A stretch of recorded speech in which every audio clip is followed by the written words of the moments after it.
Okay, this video is going to be about Gibson versus Epiphone. Is there a difference? Gibson, made in the USA versus Epiphone, currently made in China. Other than price, you know, and country of manufacturer, you know, you're stupid if you buy Gibson, right? You know, you can save a ton of money buying an Epiphone. And that's not what this video is about. I've owned both. I like them both. I mean, depends on which Epiphone model you get. Some of them are a little better than the other ones. Same way with the Gibson USAs, you know, like a studio compared to a standard or something like that. But this video is about the sound. And I hear a lot of guys like, oh, I'm just going to buy an Epiphone and I'm going to swap out the cheaper Epiphone pickups and I'll put some Gibson USA pickups and, you know, off to the races, you know, and I fooled everybody. Well, I hate to tell you, but that's not the truth. You can get lucky. I'm not going to say that. You know, because me, it's like I'm one of the guys, I believe in tone wood. Every guitar sounds different. If they're the exact same model, same exact pickups, they're going to sound different. I'll show you a couple of pictures here off the bat. Here's I don't currently only own one Les Paul, but I noticed this difference, by the way. It was about maybe a year or two ago, and around that time I had, I think, maybe 4 Les Pauls. What was it? Maybe three USA ones, and this one right here, I don't have a picture of it anymore. This is a little video I did, a clip, so I just got it paused here. So this is actually an Epiphone, I think it was 2017, 2018, it's around there, as a Les Paul custom, like a 100th anniversary Les Paul model. Really nice, gold hardware. The difference I can say right off the bat between it and the like a USA model was the neck. The back profile was quite a bit different on the Epiphone, at least on this model. And a lot of the other ones I've played, standards and other customs. Tone wise, they don't sound the same. Again, that's why I'm doing the video. But showing you this picture because yes, I used to have one. Okay, and let's see, bring up another picture. I had that one, and I also had all 3 of these at the same time. Currently, the only one I still have is this one right here, and this is a 2019 Les Paul Traditional. It was a Guitar Center special, and this was like probably I'm guessing one of the last ones made in 2019 before they went to their new models that they're doing now. And which this one here is kind of strange because it actually has the dating on the back like the current models do. So, which kind of makes me wonder if because at the same time Gibson was making these, and they have a standard version, and really the only difference is the top, the flame top. I kind of wonder if when they made these and they didn't come out, the top's looking so good like this one here, not a AAA looking top, they said, oh well, so put the traditional headstock cover on it and sell it at the Guitar Center and knock a couple $100 off of it compared to the standard. So anyhow, I kind of wonder, maybe that's not it, I don't know, but spec wise this is absolutely identical to the current model. It's just not the same color, and it doesn't have a AAA top. This one here on the left, again, I don't own this one. I've recently sold this one. This is a Les Paul 2019 Les Paul Classic. And of course the difference between the Classic and the standard for the most part is the tops. This one has a very, very plain top, and pickups are different. And let's see, other than, you know, the control knobs, this one is chambered and the standard isn't, and the tuners I believe were different too. So then next one here is the Studio. This was a 2016 Studio. I think around this time too I had a 2004 Studio, and the 2004 was, if it was chambered, it was the heaviest guitar. It was even heavier than this traditional over here, so it must not have been chambered. So that was something they did in 2004. But for all intents and purposes, it was the same as this one. And that's 2016 one here, and it had identical pickups, but they did sound different. I don't know which one you can really say sounded the best. They just sounded different. It's different wood. They sound different. Other noticeable thing here, some guys don't know this, that the the body is a little bit thinner from back to front, compared to the classic and the standards. They're like, I want to think maybe about 1/4 inch thicker or something like that. But then obviously you don't have the binding and some of the finishes and stuff like that. But yeah, once in a while you'll find one. They'll do some models with binding on it. But anyhow, so these pictures just go to show you. So this is, I still do have the traditional here in blueberry with the ugly figured top. But the reason I got it, because I was at Guitar Center that day. I wanted to buy a standard, and they had a bunch of standards, and they had like 3 of these blueberry burst ones, and they were just a little bit cheaper, and it really wasn't the price, it was the tone. And this one here just stood out from all of them, so I ended up taking that one home, because I'm not too particular about the color and the finish so much. It's more about the playability and the tone, and this one just stood out. Alright, so let's get to it. Gibson versus Epiphone. What's the difference? Okay, so what I got here is I stole these pictures and kind of zoomed in on them and cropped them and put the name on it. This here is the got these from Sweetwater, by the way. They're not paying me to do this. As you can tell, I have no subscribers, so you can subscribe and like if you want on this. But anyhow, I do a lot of shopping at Sweetwater. It's where I buy most of my gear. So anyhow, so this is an Epiphone. It's a Les Paul standard. Moving along here, and this is a Gibson Studio. And last but not least, this is the Gibson Standard. So I did kind of name that the Gibson versus Epiphone. Where we're going to find out here, there's actually a difference between, there's more of a difference between the Standard and the Epiphone, but there's also a difference between the Studio and either of those two, and the Studio kind of fits in the middle.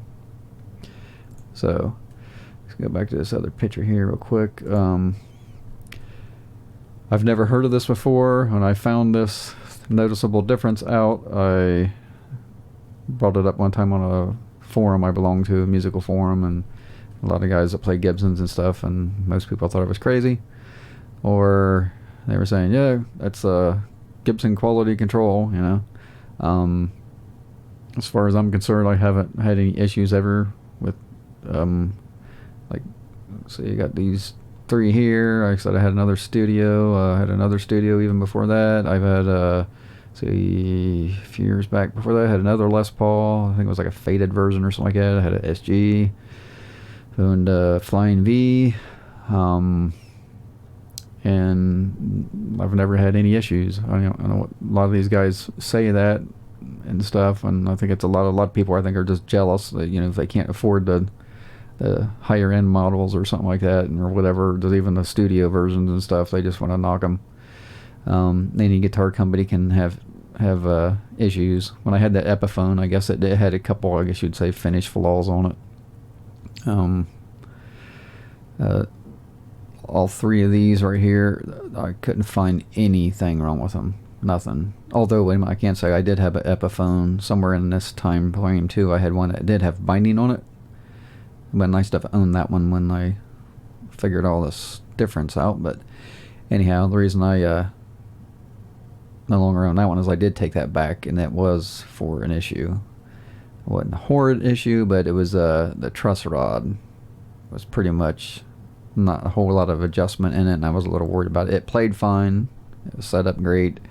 It just, when I looked at it, it didn't look like it had enough truss rod adjustment if I ever had to in the future, or if I wanted to change strings or something like that, a different gauge. So I was a little worried about that. It's like, well, I'm not going to pay that kind of money for it. So I ended up taking it back, and that's actually when I got the traditional. So I ended up taking it back and then saving up a little more money, and then said screw it, I'll just get the standard or traditional. Alright, so anyhow, but when it comes to guitars like that, I've owned like, the last few years I've had 3 PRS USA model guitars, and let's see, I've had more issues with PRS guitars. I've had finish flaws and problem with the bridge. The slot on the bridge not cut right on one, and so I've had more issues with PRS than I have with Gibson. So don't be fooled about that. A lot of hype on the internet, a lot of BS. They're just, people are jealous, you know. So I think that's where a lot of that stuff starts. So anyhow, let's get with this. Let's get going forever if I don't keep going onto it, but I'm going to kind of run you through a little bit. I'm going to tell you right up the front. I'm going to hopefully that you can see the difference, because there is a difference that you can see. This equates to sound. Now, the sound-wise, it's because the wood makes a difference. If you don't believe the wood makes a difference, well then, you know, whatever.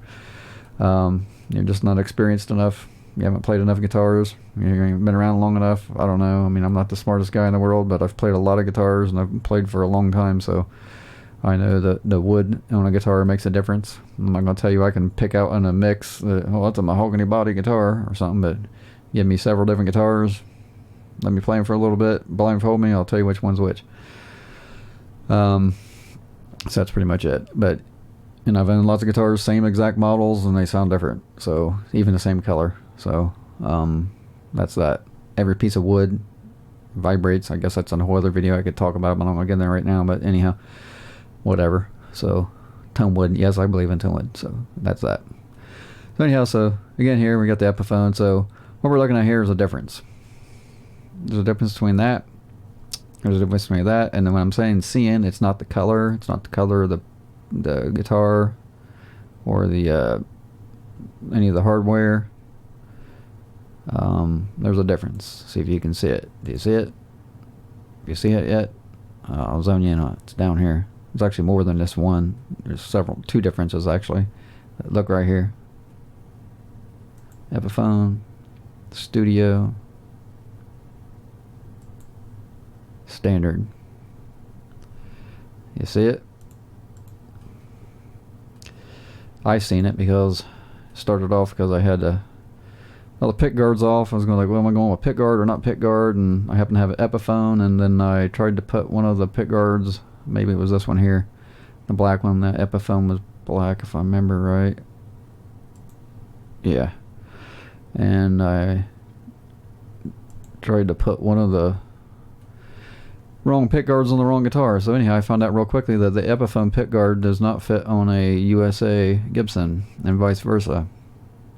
But the standard pick guard, which like this one here doesn't have one, it came with one, it just, they didn't install it, it will fit on a Studio and vice versa.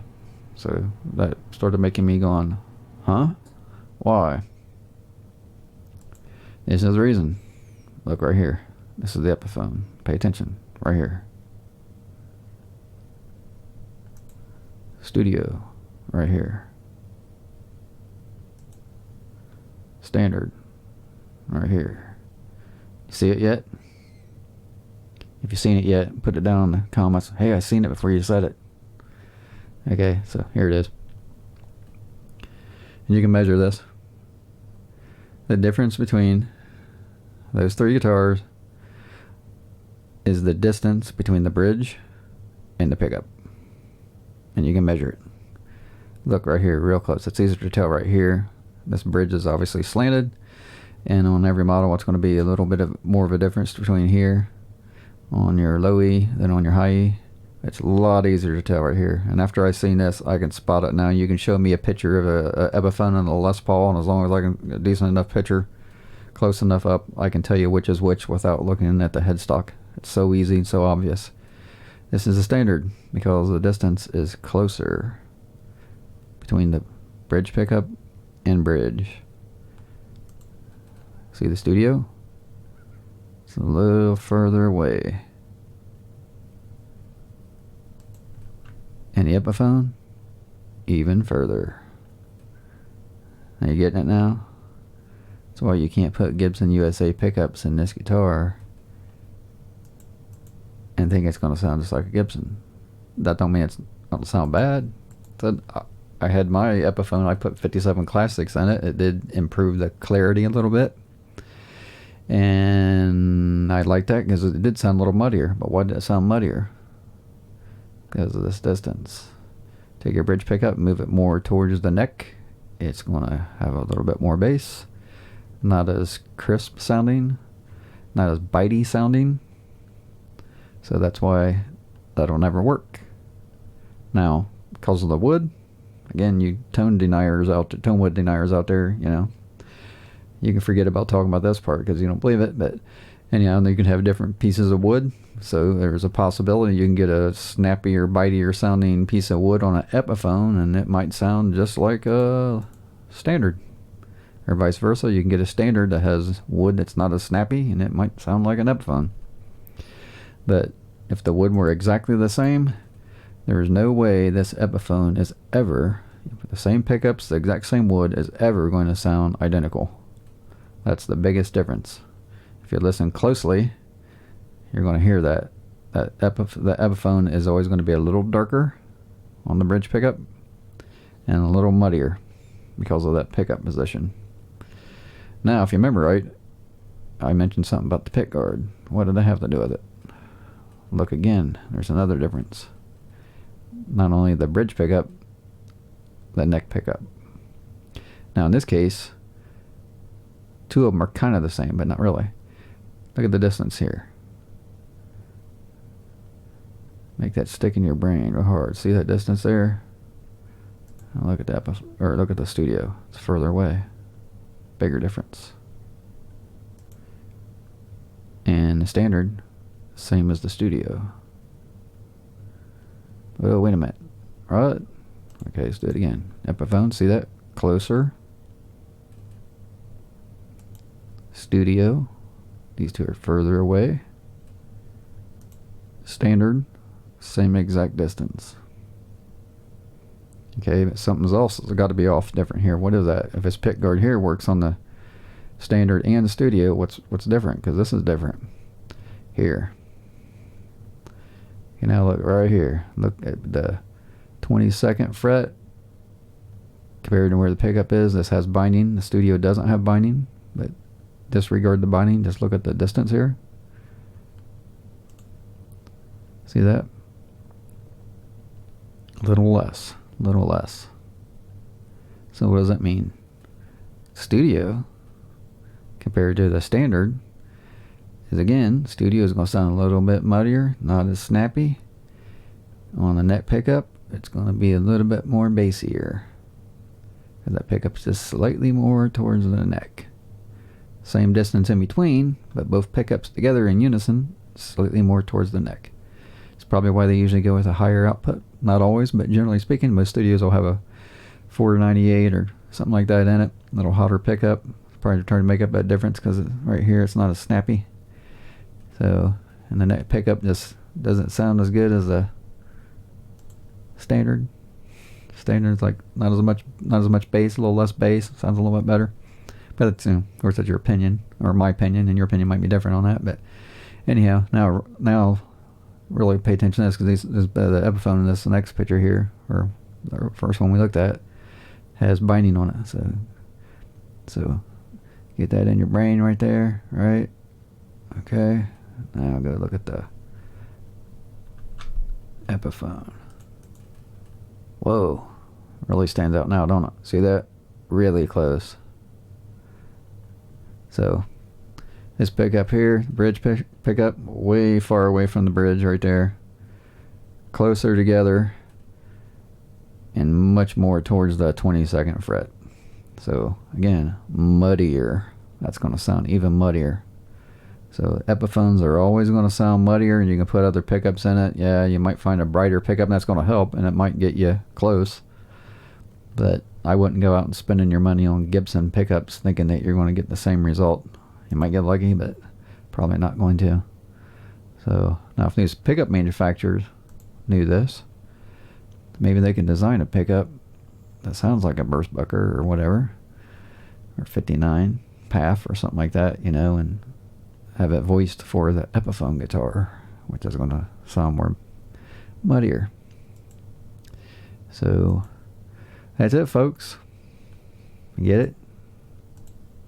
And you can do this. If you don't believe me, you think I'm a nutcase here and I'm messing with these pictures or something, I could see this on